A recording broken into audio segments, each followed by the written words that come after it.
Hi class, in this video we're going to be talking about section 5.1, angles. And so before we can talk about angles, I want to give us a couple reference definitions that we're going to use throughout. So first we have the idea of a point. A point is like a tiny dot.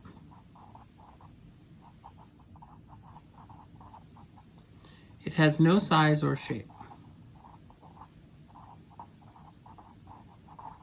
So we often write a point as like kind of this little filled in circle, but we don't really talk about a point as having a size or shape. It's just kind of a location, right? And when we're graphing, right, we might say that this is the point x comma y, like 1 comma 2. It doesn't have any width, it doesn't have any length, it's just a given location. And then a line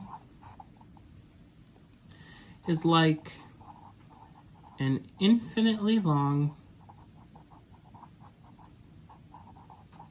string with no beginning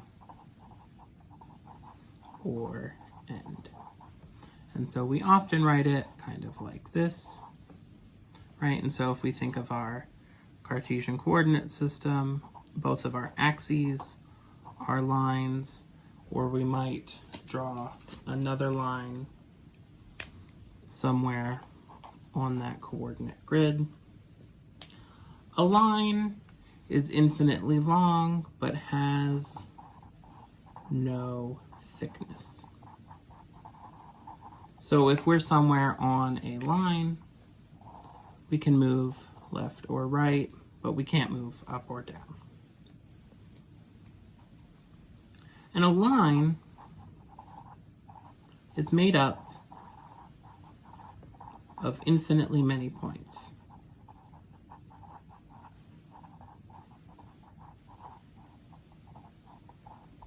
So if we think of a bunch of points, that together constitutes our line. Now if we have a region between 2 points on a line, so this part here, that's called a line segment, which has a beginning and an end. Now if we have a line, and on that we have a point, and we talk about everything on one side of that point, so that we have a beginning and no end, we call that a ray. So a ray has a beginning and no end. And then a plane is kind of like an infinitely large piece of paper, infinite piece of paper. So it has length, so an infinite length and infinite width, but we think of it as having no, oh, that's off the screen, no thickness. So often, right, we just draw something that looks like that. You might also sometimes see a square with arrows like this, right? And so a plane is this infinitely flat surface. And we can draw lines on planes, we can put points on our planes, and when we're on a plane we can move up, down, left or right, or diagonally, but we can't move above the surface or below. And so I just wanted those definitions because I'm going to use some of them when we talk about angles. And we have two definitions of angles. So the first is an angle is an amount of rotation about a fixed point.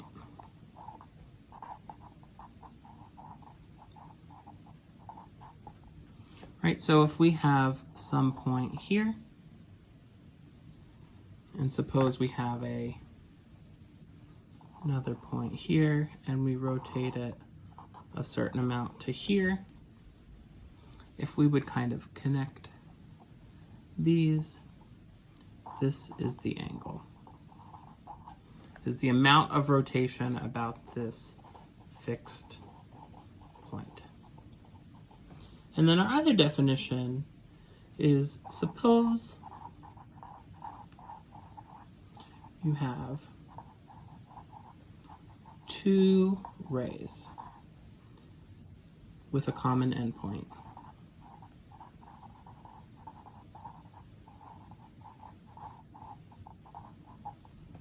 And we'll call that point P. So now we have a point P, we have a ray here, we have a ray here. The two rays and a region between them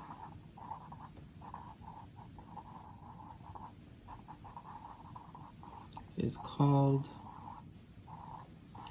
an angle at P.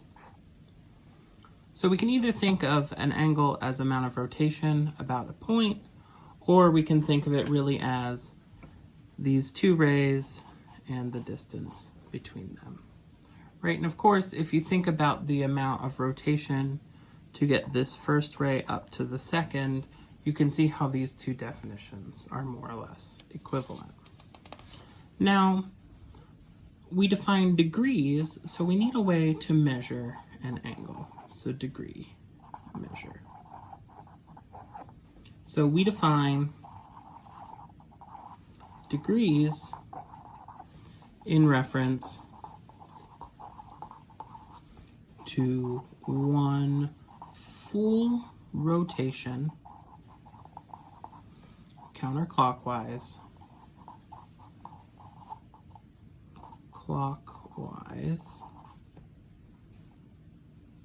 So if we have some point and we talk about an amount of rotation and we have a full rotation counterclockwise, which is defined to be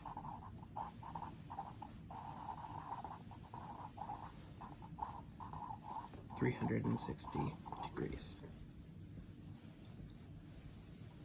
And so that means if we have one ray and we measure all the way around it, rotate back to itself, we have 360 degrees.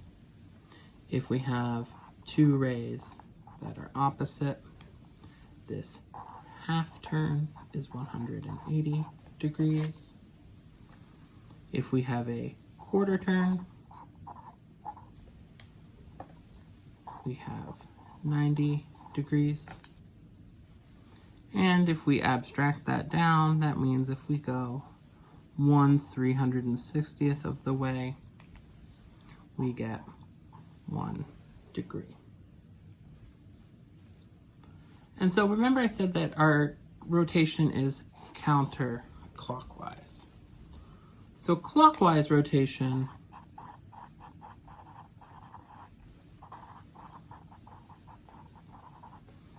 is a negative degree. And so if we take, for example, our 90 degree counterclockwise, 90 degree, and instead would measure that counterclockwise, we get a negative 270 degree rotation. And so orientation, or rather clockwise or counterclockwise direction, matters. And so suppose we have some arbitrary number. Suppose we have a 23 degree rotation. Well, 23 degrees is just the result of 23 1-degree rotations.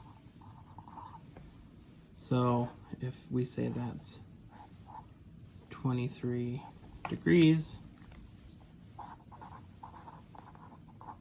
that's really the result of going 1, 2, 3, 4, 5, 6, 7, 8, 9, 10, 11, 12, 13, 14, 15, 16, 17, 18, 19, 20, 21, 22, 23 1-degree steps.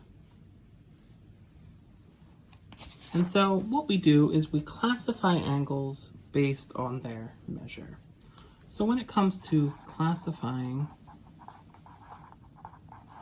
angles, we classify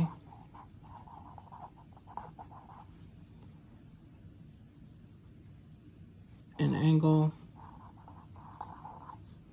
based on its measure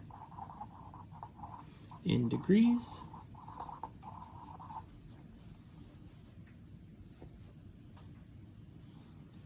call that measure A. Well, if A is between 0 and 90, we call it acute. If A equals 90, we call it a right. And let me put my degree signs on there. If A is 180 degrees, we call it a straight angle. And if A is greater than 90, but not equal to 180, we call it obtuse.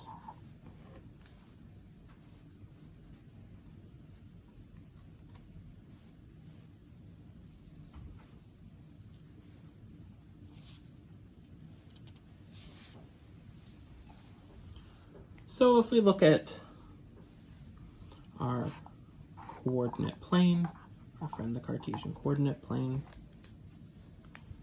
if we have a 90-degree turn, so A is 90 degrees, we can say that A is a right angle. But if we're talking specifically about within a coordinate plane, we say A is quadrantal. Quadrant, so it's a full quadrant and it coincides onto our coordinate division. So quadrantal is if it would be at 90, 180, 270, 360, or 0. Here, suppose we go this way and call that B. B, well, so that also means that A is positive. But B is negative. B is not quadrantal because it's not on either quadrant or any of our quadrant lines. But B is in quadrant 3. So our distinction is quadrantal means it's 0, 90, 180, 270, 360, or so on and so on, or not.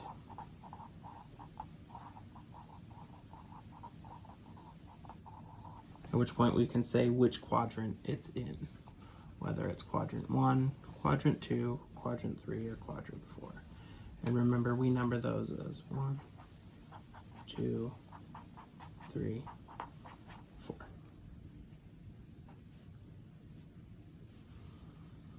And so notice when I said 0, 90, 180, 270, 360, I said that 360 was back where we started.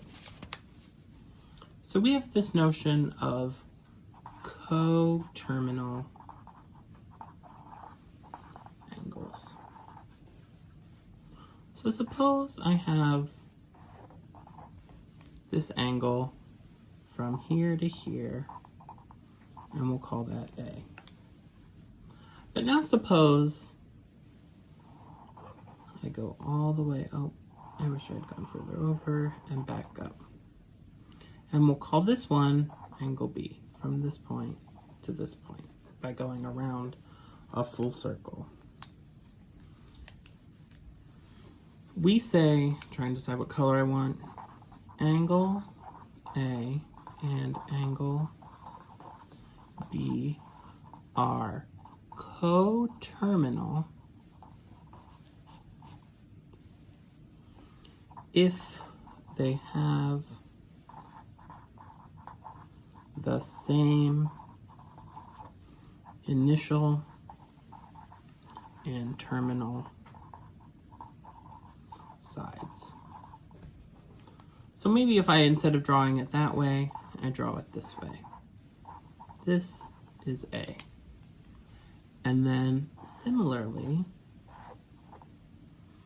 we start here, go all the way around and back up, and this is B.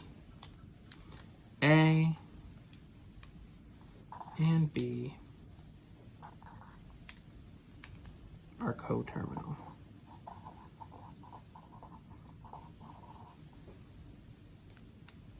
And so anytime you add 360, if the difference between two angles is 360 or a multiple of 360, they, let me slide that up, they are coterminal. And this is going to be important because in the next couple weeks we're going to start talking about trig functions, and we often care when angles are coterminal, which means they're only different by a multiple of 360.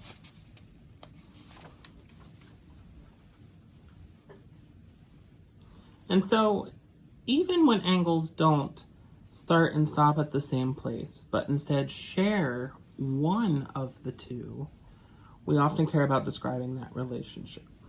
So suppose I have an angle A, and adjacent to that A, I have angle B. If A plus B is 90 degrees, so that means A and B together, so A and B together give us a full quarter turn, 90 degrees. We call them, so we say A and B are complementary. So complementary angles are two angles whose sum is equal to 90 degrees. And similarly, if we have on our angle A, and I'll keep angle A the same, or at least more or less the same, and with that, I give us a new angle C, so we have A and C. If it's the case that if A plus C equals 180 degrees, we say A and C are supplementary. The way I remember which one is which is supplementary starts with an S for a straight angle, and complementary, it's not quite the same, but it gives you a quarter turn, and we go from there. And so a couple examples working with this. Find the complement and supplement for each angle. 47 degrees, 120 degrees, 210 degrees, and negative 50 degrees. And so 47 looks something like that, maybe a little bit taller, maybe it's closer to up here. That's okay. And so we want to know 47 plus B equals 90.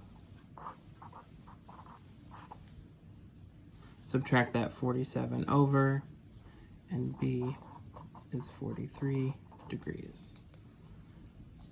It's important that we write our degree symbol, but you see that I often forget too. So it's just something we get into the practice of doing. And then if we want to know its complement, so we have 47, but now we need to go all the way over to a straight angle. We have 47 degrees plus C is 180 degrees. And now we get that C is, well, if it took us 43 to get here, it's going to take us another 90 to get here. So we have 133 degrees. Now for 120, we don't often talk about the complement of an obtuse angle, but if we would substitute these into an equation, so here we have, let me pick a color, so that's 120. We would need to turn back some amount, 30, so that's a negative 30 angle, and we get that how? Well, 120 plus B equals 90 degrees, so B equals negative 30 degrees. And so notice that whenever we go clockwise, we get a negative angle, but in this next case, we have 120 degrees plus some C is 180, and C is just another 60 degrees.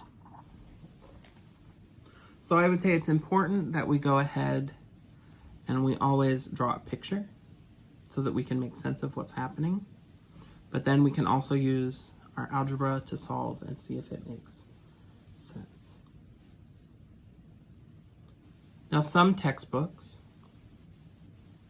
will say that, well, 210 degrees, so we have 270 as a full quarter, 180, 210 degrees. We'll say, well, there's no positive angle that'll get us to 90, or no positive angle that will get us to 180. So they would say that the supplement or complement does not exist. And so like I said, it depends on the book. And so for our book, I want you to know that these are ways that we can define supplement and complement. Our book, and this is important, our book requires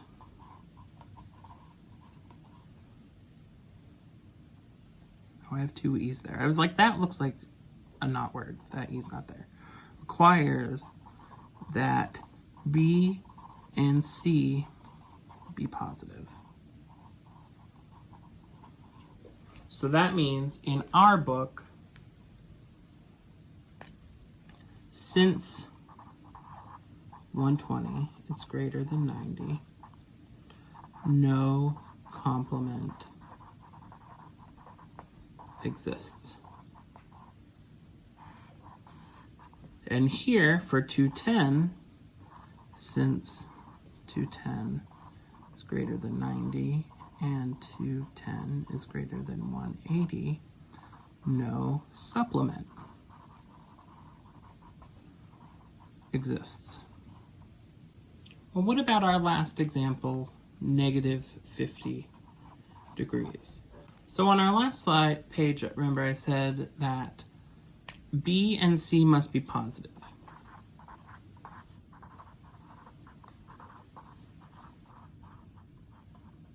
Right, that's where we had A plus B equals 90, or A plus C equals 180. Well, our textbook, which is not universally the case, our textbook requires A be positive also.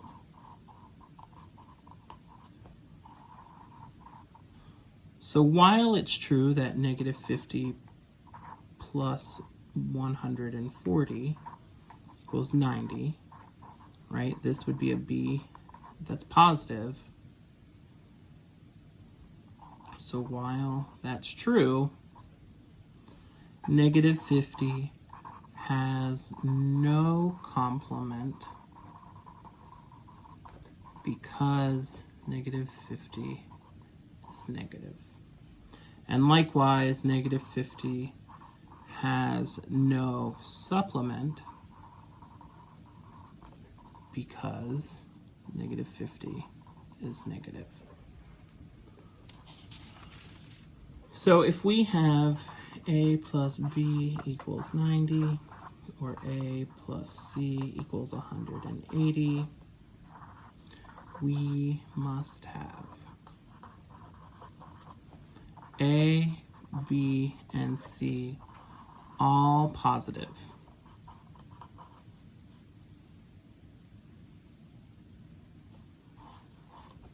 Or the complement or supplement does not exist.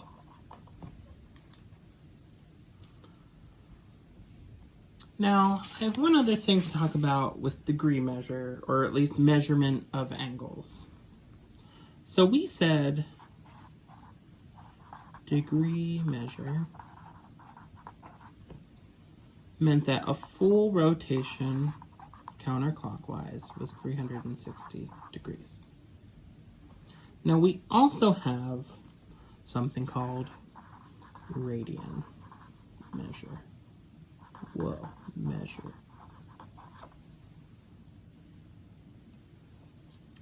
Now suppose we have a circle. That's a pretty decent circle. We know that its circumference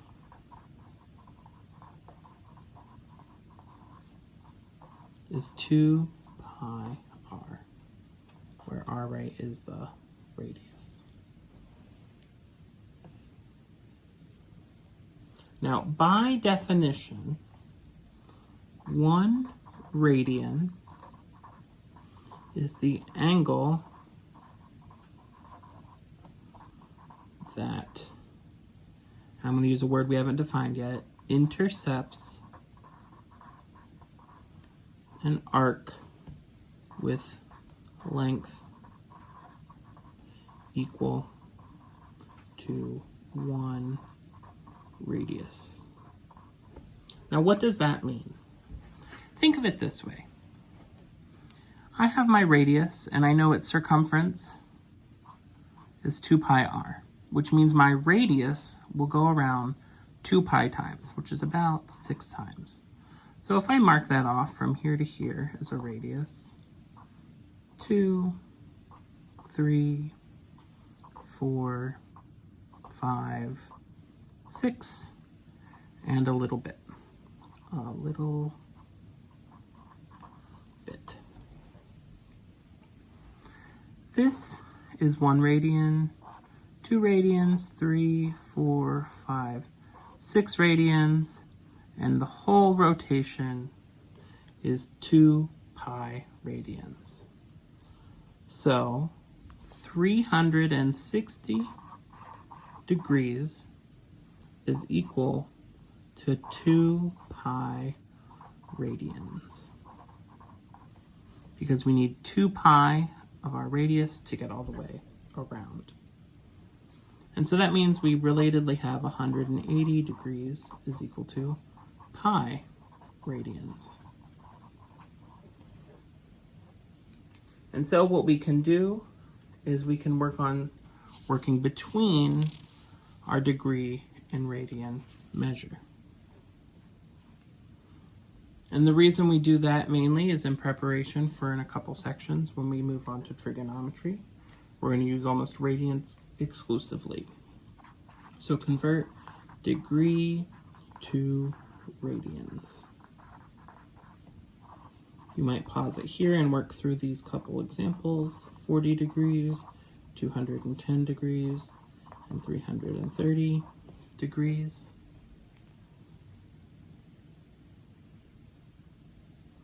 can also work on radians to degrees. Where a couple examples with 3 pi over 8, negative 3 pi over 10, and 11 pi over 4. Now, if we remember that 360 degrees is 2 pi radians, or 180 degrees is pi radians, we can set up our conversion as either pi over 180 or 180 over pi. Put our degree there. And just for the sake of completion, we'll write radian.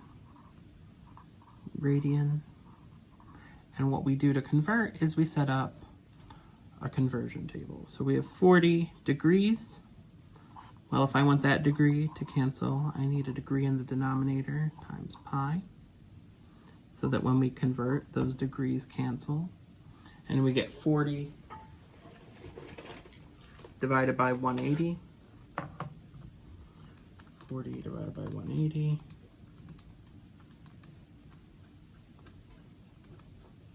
Which is 2/9, or 2 pi over 9. Here we have negative 210 times 180 over pi, or under pi. My degrees cancel. Negative 210 divided by 180. We have negative 7 pi over 6. 333 divided by 180. So we multiply by pi over 180. Degrees cancel. We get 37 pi over 20. And now we do the opposite direction here, because this essentially is radians. So we multiply by pi radians over 180 degrees. Our radians cancel and our pi's cancel. So we have 3/8 times 180.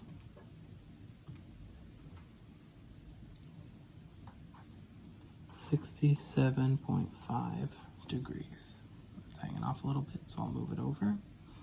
So, and again, radians, and so it's important to know that RAD is short for radians, times pi radians over 180 degrees. Our radians cancel, negative 3/10 times 180. Our pi's will also cancel, get negative 54 degrees. And then lastly, times pi over 180 degrees. Pi's cancel. 11/4 times 180, 495 degrees.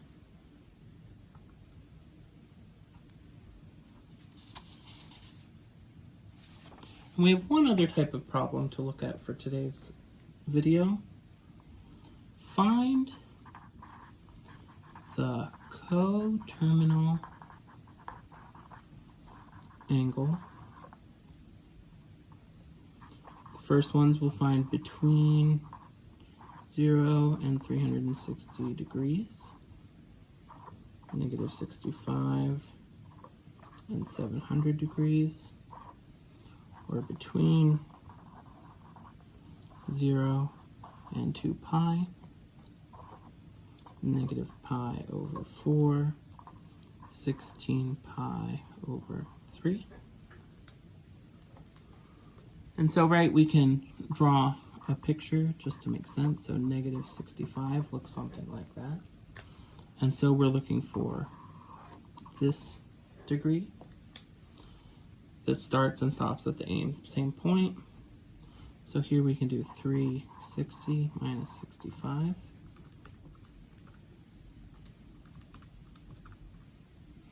And we get 295 degrees. Now, 700 degrees, so we start here. and we go 360 all the way back around 720, and so we're somewhere about here, 700 degrees. And so here we can take 700 and we take 360 away.